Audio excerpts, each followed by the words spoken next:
The first parent to call me was Danny's mother. She called at 9:47 on a Thursday night, and she was not calling to thank me. She was calling because her son, her 9-year-old son, who had not spoken a full sentence in 4 years, had come home from our children's program that afternoon and said for the first time in his life a sentence that was grammatically complete. He had said, "The man of light told me he loves you, Mama." She was not calm on the phone. She was crying and angry at the same time, the way parents get when something has happened to their child that they cannot explain and cannot control, and their first instinct is to find the person who was responsible and demand an answer. She said, "What did you do to my son?" I said, "Sister Layla, I need you to listen to me." She said, "What happened at that center today?" I could not answer her right away. Not because I was hiding something, because I had been sitting in the parking lot of the Crescent Community Learning Center in Dearborn for 3 hours, trying to find words for what I had watched happen inside that building, and I still didn't have them. What I said to her was, "I need to see you and your husband tomorrow morning, both of you. And I need you to bring Danny." She hung up before I said goodbye. "Before you keep reading, leave a comment telling me where you're watching from and what time it is there. I want to see how many of you stay with this all the way to the end. My name is James Karimi. I am 58 years old. I came to Canada from Cairo 27 years ago with a degree in Islamic studies, a wife I had been married to for 3 years, and the kind of certainty about my faith that a young man can have when he has studied something his whole life and never had a reason to question it. I have been leading prayers for 29 years. I want you to understand what that means from the inside, because it is not something I take lightly and it is necessary context for what I am about to tell you. I built my identity around being the man who knew. Not arrogantly. At least I don't think arrogantly, though I've had reason to revisit that assessment. But I was the one people called when they had questions. I was the one who had read the texts, who had studied the commentaries, who had the answers to the hard questions about faith and doubt and the nature of God. I had walked people through crisis and grief and loss from a position of knowing how the universe was organized. That is a specific kind of certainty. It is comfortable. It is useful to the people around you. And it is, I now understand, its own kind of wall. I have been leading prayers for 29 years. I have led Juma and Taraweeh and Janazah. I have sat beside dying people. I have buried friends. I have counseled people through divorce and addiction and grief and the specific grinding difficulty of trying to raise children in a country that does not share your values, a problem I know personally. I am a careful man.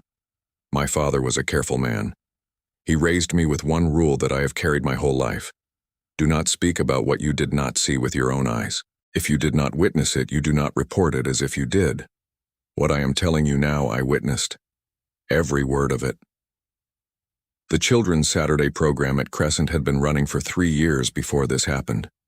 We took children between 8 and 11 years old, children from the Pakistani and Bangladeshi and Somali families in Dearborn, who came every Saturday morning from 9 to noon. The idea was simple. Teach them to pray correctly. Teach them Arabic.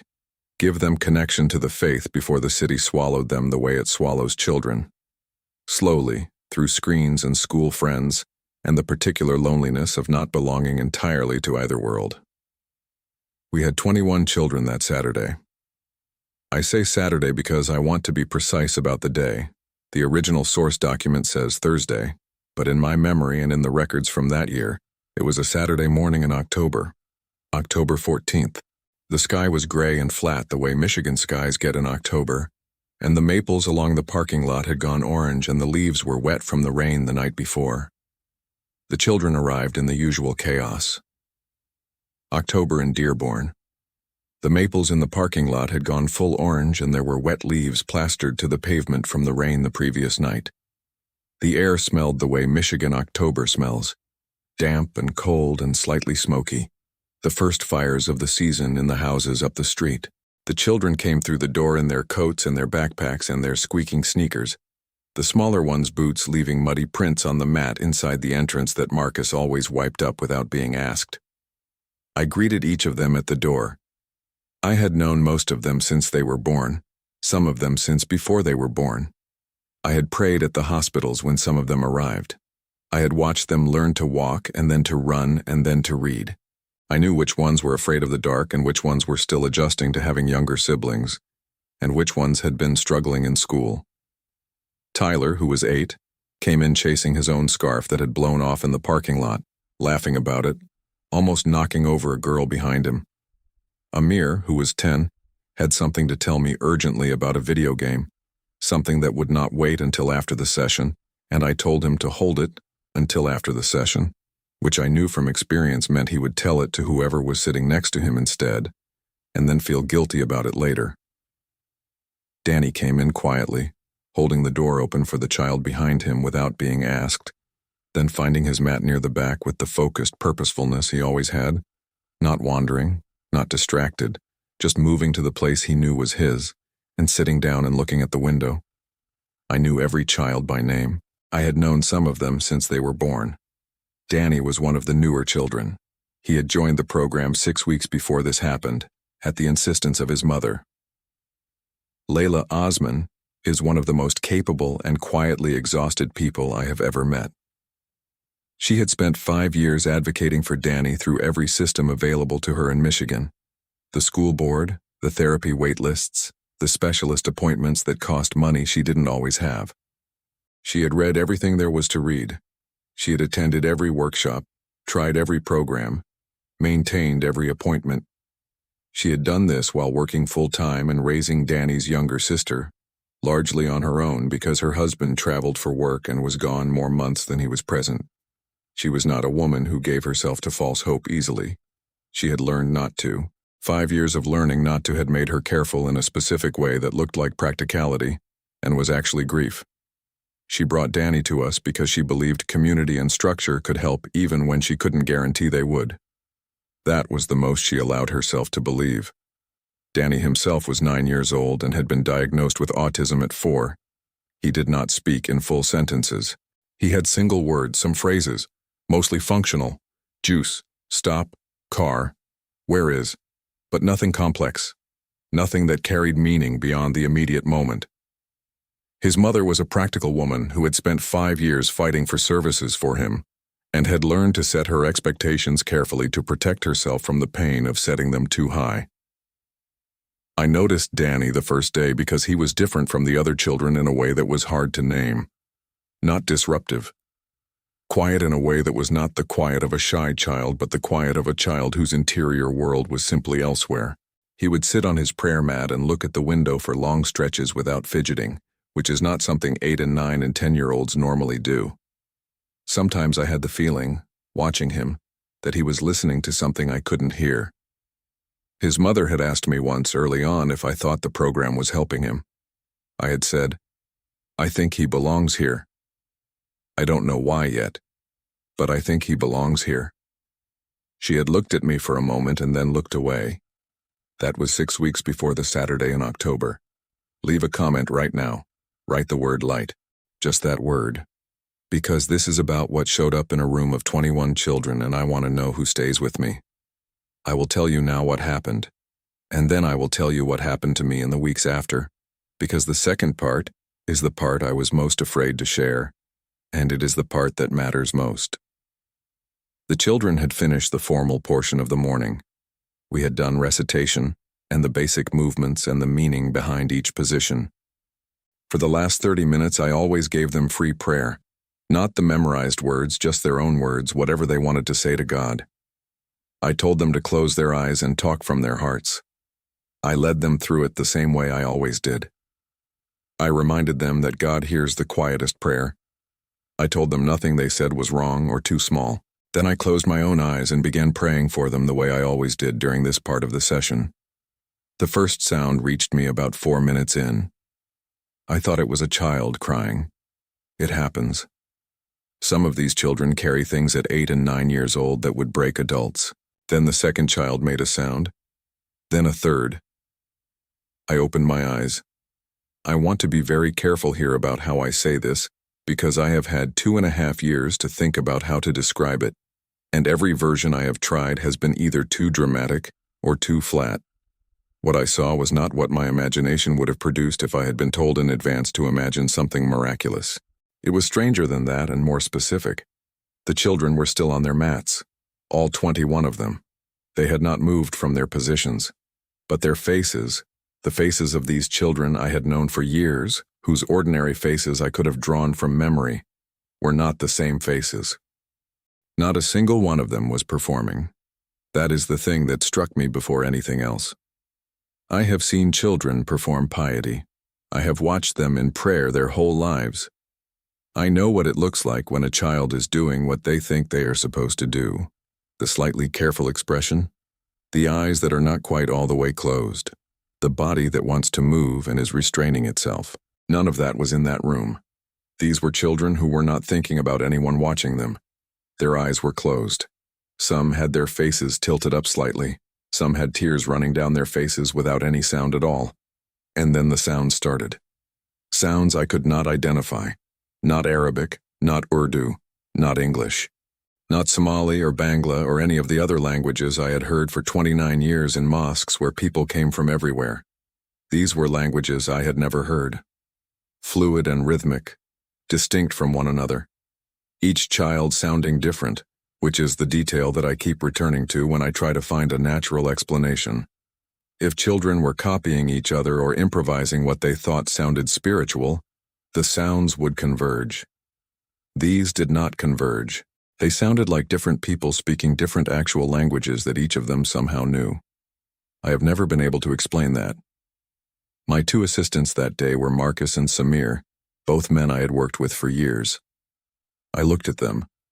They were standing exactly the way I was standing, completely still, mouths slightly open, not moving, not speaking. The three of us stood there, and we did not say a word to each other for 45 minutes, because we all understood, without discussing it, that we did not have the authority to stop what was happening. Some of the children raised their hands during that time, not dramatically. Slowly, the way you raise your hands toward something just above you. 7-year-old hands, 8-year-old hands. One boy, Amir, who was 10 and usually the loudest child in any room, pressed both of his hands flat against his chest and went completely still. His face had an expression I had never seen on a child before. It was peace of a kind that normally takes decades to arrive. A girl named Nadia, who was 9 and had been fixing her headscarf at the start of the session, opened her eyes. She looked at a point in the center of the room.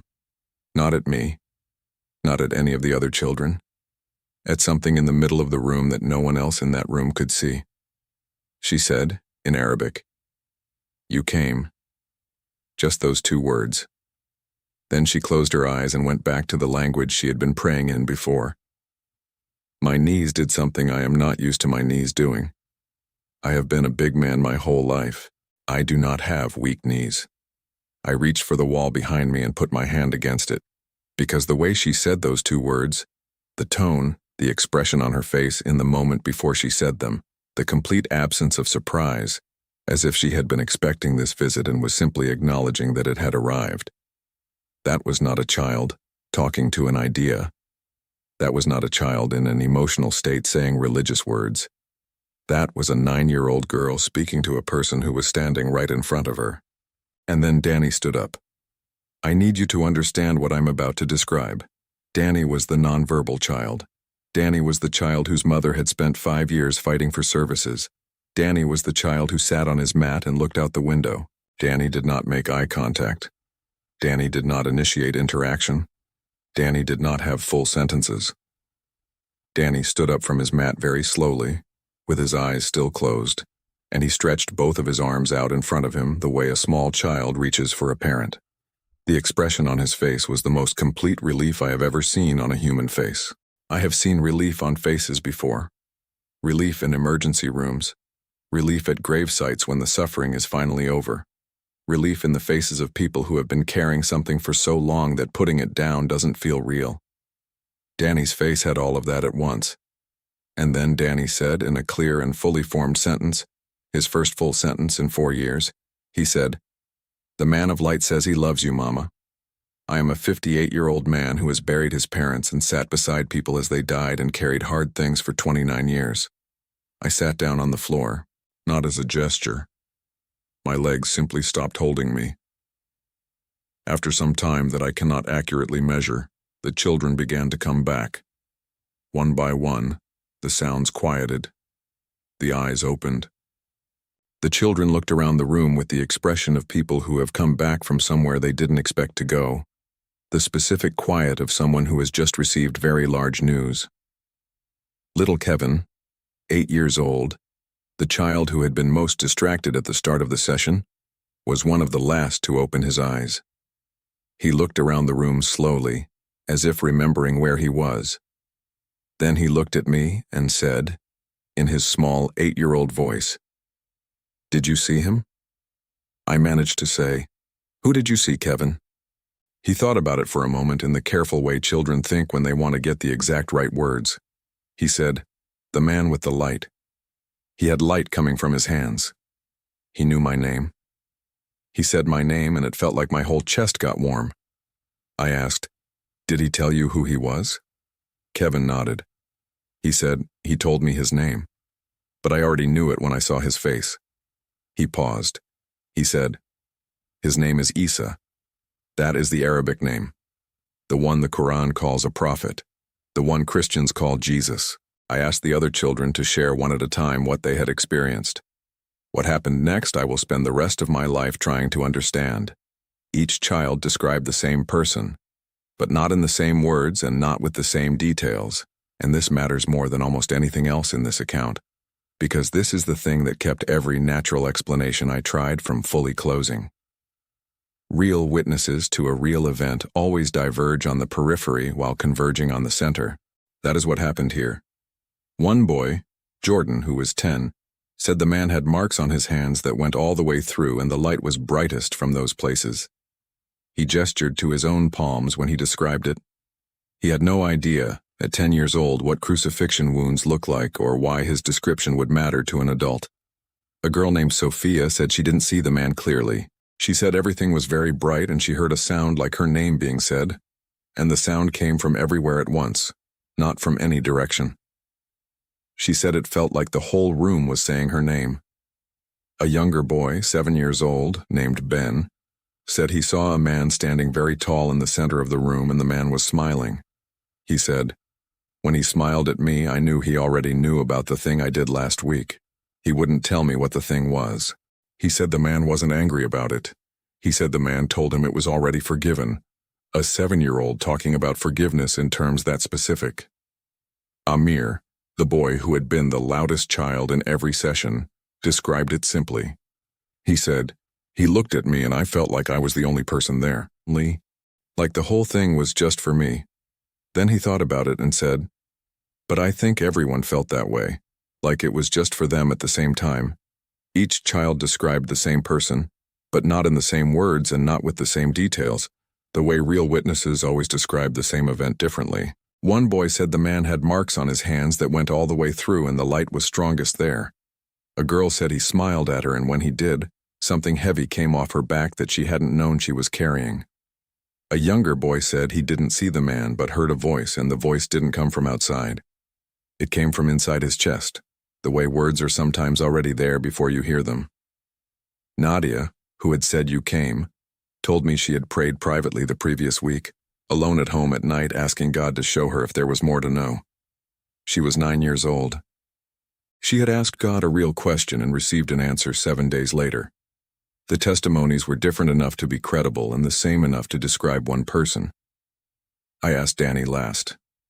He was sitting back on his mat. His arms were down. His face was the quietest I had ever seen it. I sat down in front of him and I said very carefully, "Danny, what did you see?" He looked at me. Direct eye contact. Danny did not make direct eye contact.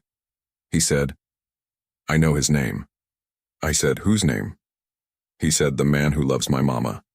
His name is Jesus." His mother's phone rang at 9:47 that night. She was not calm. I need to stop here and be honest about something because if I don't, this testimony is incomplete. My first response to what happened in that room was not faith. I need to say this more completely than just saying it quickly and moving on, because the resistance phase is the part I've shared with almost no one, and it is the part I think matters most to the people who need to hear this story. I want to tell you what those 3 weeks were actually like. The first response was professional. I called Marcus and Samir, and I asked for independent accounts, and I noted the inconsistencies like I was conducting an investigation, because conducting an investigation was the one available mode that let me feel like I was still in control of something. While I was taking notes, I felt fine. When I stopped taking notes and sat with the notes, I didn't feel fine. The second response was intellectual. I called the psychologist at U of T. I read about mass dissociative events. I read about the suggestibility of children in religious environments. I read about glossolalia and the psychological conditions that produce it. I was looking for the explanation that would let me file this away. None of the explanations I found covered the thing I kept coming back to. 21 children. Languages none of them knew. Divergent accounts that converged on one specific person with specific physical details. The marks on the hands, the warmth, the light that didn't hurt the eyes. Across children who had not been in contact between the session and the interviews. And Danny. The third response was the worst one. About 10 days after the session, I started being angry. Not at the children, not at what happened, at myself for not being able to dismiss it. I found myself irritable with my wife, short with Marcus when he called to check in, distracted in ways I had no explanation for.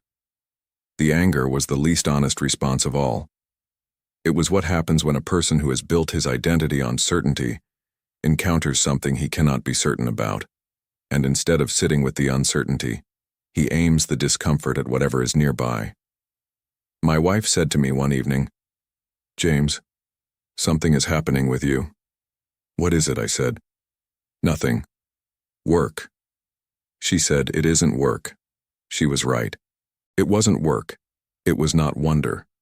It was not the serene acceptance that you might imagine from a man of prayer who had just witnessed something that no natural explanation covers. My first response was to try to destroy it. I need you to stay with this next part, because this is the part that is actually about me, and this is the part where I think some of you will recognize something. In the week after the Saturday session, I called Marcus and Samir separately and asked them to walk me through what they remembered, independently, without discussing it with each other first. Their accounts matched each other and matched mine. I noted the discrepancies. Samir had not heard Nadia say "you came." Marcus had not noticed Danny stand up until after he heard the sentence. These were normal witness inconsistencies that meant nothing except that we had each been paying attention to different parts of the room at different moments. Then I met with the parents. This is the part I had been dreading from the moment I walked out of the center that October Saturday. Not because I didn't know what I had seen, because I knew what it meant to bring 21 Muslim families into a room and tell them that Jesus had apparently appeared to their children. 14 families came. Some were still in their coats when they sat down, as if they might need to leave quickly. I recognized the expression on several of the fathers, the specific flatness of a man who has already decided the answer is no and is waiting to hear the question. 3 of the mothers had clearly been crying that week, not that day before. The kind of eyes you get from several nights of not sleeping because you're trying to figure out how to make sense of something your child told you. I told them what I had seen.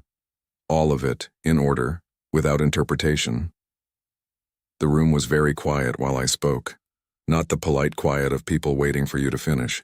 The weighted quiet of people taking something in that they cannot immediately file. One father, Tyler's father, a man I had known for 6 years, stood up when I finished and said, "Brother James, I am going to ask you something, and I need you to be honest with me." "Are you saying that Jesus came into the room?" I said. "I am saying I don't know what came into the room. I am saying the children all describe the same person, and I cannot account for what they experienced." He sat back down. He didn't say anything else. He just sat there with his arms folded, looking at the floor. 14 families came to the center the following Saturday before the session. Some were frightened. Some were skeptical in the way that frightened people are skeptical, looking for the explanation that would make the fear unnecessary. Some came in quietly and sat down and waited with the expression of people who have been thinking about something for 7 days and are not sure what they want to hear. I told them exactly what I had seen. No additions, no interpretation. just the account. Then I asked the parents to speak separately, privately with their own children. Over the next week, 10 families called me back. The accounts from the children were consistent, not identical. Each child had a different piece, different sensory experience, different detail, but they all described the same figure, the same warmth, the same light from the hands. Several mentioned the marks. My plan at this point was to find the natural explanation. I was genuinely looking for it. I called a child psychologist at the University of Michigan, presenting the scenario hypothetically. She told me about group emotional contagion and the suggestibility of children and the way religious environments can produce shared altered states. None of her explanations addressed the unknown languages. None of them addressed Danny. I started reading. Not Islamic scholarship about Jesus, which I had read, but the Gospels themselves, in the original context. I had read them before as a student, critically looking for the contradictions and the theological problems. I read them now differently, as a person who had watched a 9-year-old girl say you came to an empty point in the center of a room. The Jesus in those pages was not the Jesus my training had told me to expect. I want to be precise about this, because it matters. My Islamic education included study of the Gospels, but from the outside, looking for inconsistencies, looking for the places where later additions had obscured the original message, looking for the evidence that confirmed what I already believed. That is a specific mode of reading. It is the mode of a lawyer going through opposing counsel's evidence, not the mode of a person who wants to understand. I read them now differently. What I found was a person who kept doing the thing that no one around him was doing, crossing the distance that everyone else maintained. He touched the lepers. He ate with the wrong people. He went to the villages the respectable moved away from. He kept company with children when the disciples tried to send them away, and when they tried, he said, "Let them come. The kingdom belongs to these. The kingdom belongs to these." A room full of children in Dearborn praying in languages they had never learned. I kept reading. I found the passage in Matthew 25. "Whatever you did for the least of these brothers and sisters of mine, you did for me." I had known this passage for 29 years. I had preached adjacent to it in ways that managed to avoid actually sitting with it. What it said was, He is in the room. He is in the room whenever the person at the lowest point is in the room, and if you look at that person and you see him, you have seen him. A nonverbal 9-year-old whose mother had spent 5 years being told what he couldn't do. He was specific. He crossed distances no one else would cross. He touched people no one else touched. He went specifically to the ones who had been given up on, and the ones who were given up on the most. The children, the sick, the ones whose suffering had been organized into permanence by the adults around them, a nonverbal child who hadn't spoken a full sentence in 4 years. I kept coming back to that. 3 weeks after the Saturday session, I was sitting in my car in the parking lot of a grocery store in Dearborn, and I was crying, and I did not know exactly when I had started. My wife had texted me 3 times asking where I was. I had been in the parking lot for 40 minutes. I was not crying because of the children. I was crying because of something that had happened while I was reading that morning.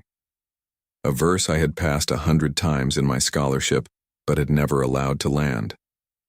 "Whatever you did for the least of these brothers and sisters of mine, you did for me." I had given 29 years to prayer and to community and to teaching children how to stand correctly on their mats. I had done good work. I believe that. But I had never, in 29 years, looked at a nonverbal child in the front of a room and thought, there he is. I sat in that parking lot, and I prayed. Not the formal prayer.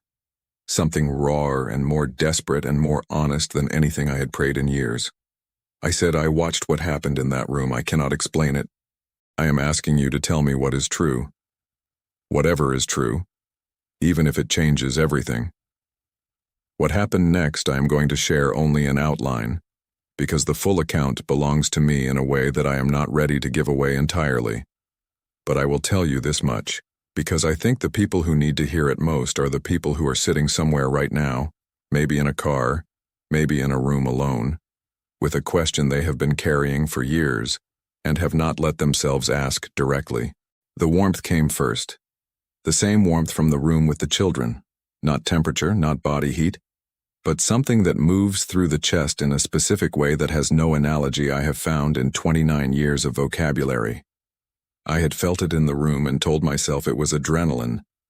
In the parking lot, alone, with no children and no occasion and nothing happening around me, I could not tell myself that. Then the silence shifted. I don't know how else to describe it. The silence of a parking lot on a Tuesday afternoon became a different kind of silence, the kind of silence that has someone in it. And then my name, my full name, not heard with my ears. I want to be exact about this, perceived in the chest, the way Ben had described it when he said the sound came from everywhere at once. My full name said with a patience that I did not have a category for, because in 29 years of standing in front of other people's relationship with God, I had been addressed in that specific way exactly 0 times. Kevin had said, he said my name and it felt like my whole chest got warm. I understood then what Kevin was describing. I understood that the 8-year-old boy and the 58-year-old Imam in the parking lot had been in the presence of the same person. Some of what happened next I will keep to myself, because it belongs to me privately in a way I'm not ready to share publicly. I was not alone in the car. I know that sounds like a thing people say. I know how it sounds. I am telling you it is literally what I experienced. The specific warmth that I had felt in the room with the children. It arrived in the car, in my chest first, and then my face. And in my heart, not with my ears. I heard my name. My full name. Said with a patience and a gentleness that I had no framework for, because no one in 29 years of leading prayers had prepared me to understand what it felt like to be addressed like that. I understood then what Kevin was trying to describe when he said he felt like his whole chest got warm. I have not shared this publicly until now. My wife knows. Marcus and Samir know. A pastor in Ann Arbor who I started meeting with 3 months after the session knows. That is everyone. After the last parent's car pulled out of the lot that Saturday, I locked the front door and stood in the main room alone. The prayer mats were still on the floor. The October light was coming through the west-facing windows, low and golden. The room smelled like carpet and the faint sweetness of the juice boxes we put out at the start of sessions. Danny's mat was near the back, exactly where he always positioned it, slightly apart from the others. I did not move for a while. I stood in that room and looked at the 21 mats, and I tried to take inventory of what I actually knew. I knew what I had seen with my own eyes. I knew what Marcus and Samir had seen. I knew that 21 children had prayed in languages none of us could identify. I knew that a 9-year-old had looked at an empty point in the room and said, "You came." I knew that a nonverbal boy had stood with his arms out and spoken a complete sentence. What I did not know was what any of it meant. And I was, at that point, still trying to find out what it meant from within the framework I had always used, which is not the same thing as being open to what it actually meant. I stood in that room for a long time. Then I picked up my keys and locked up and sat in the parking lot for about 40 minutes before I could make myself drive home. I am still walking through what this means for my life. I want to be honest about that. I do not have the full picture. I do not know exactly where I am going from here or what label applies to me now. I am not standing in front of you as a man with all the answers. I am standing in front of you as a man who watched 21 children pray in languages they had never learned, watched a 9-year-old girl say "you came" to someone standing in the room, watched a nonverbal boy speak his first full sentence in 4 years and tell his absent mother that the man of light loves her. And I am standing in front of you as a man who sat in a parking lot in Dearborn 3 weeks later and finally asked the real question. Not the scholar's question, not the theologian's question, but the simple and completely honest question. Are you there? The answer was yes. The answer was yes, and my name and warmth in my chest and the end of 29 years of standing in front of other people's prayers without fully understanding what I was standing in front of. Tell me where this reaches. Write the word light in the comments, just that word, and let me see how far this is going. There is one more thing I want to say. It is for the people watching who are in the position I was in, not the position of the children, but the position of the adult who watched it happen and spent 3 weeks trying to make it manageable.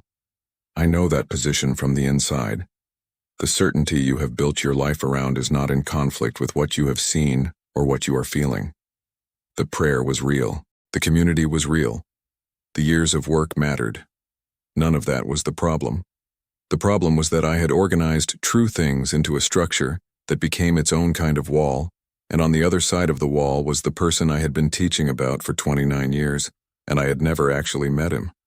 He came to a room of children to meet me, through a 9-year-old girl's quiet private prayer.